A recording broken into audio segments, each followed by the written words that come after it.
High বন্ধুরা, কেমন আছো? আশা করি সবাই ভালো আছো। এক জায়গায় যাচ্ছি।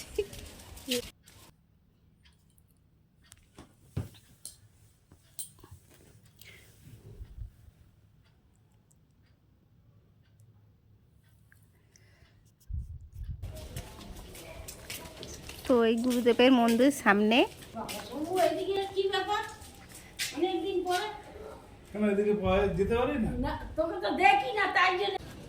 তো একটা জেঠিমার সাথে দেখা হলো, অনেক দিন পর কথা হলো।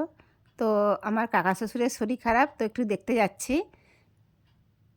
তো কি গলি গলি রাস্তা এদিকে, আর সব বড় বড় বিল্ডিং হাউজিং তৈরি হচ্ছে। তো বন্ধুরা টাইম পাই না ভিডিও করার, ভাবি একটু ব্লগ করব। তো ভাবলাম এই যাচ্ছে একটু ছোটো করে ব্লগ করি, তোমাদেরকে দেখাই, একটু শেয়ার করি তোমাদের সাথে। তো বন্ধুরা চলো দেখা যাক। ভিডিওটা যদি ভালো লেগে থাকে please please like comment share করো। তোমরা সবাই ভালো থেকো। চলো রাখলাম। তুই তুই কী খাচ্ছিস? হ্যাঁ কী খাচ্ছিস তুই? হ্যাঁ টাটা। কী খাচ্ছিস?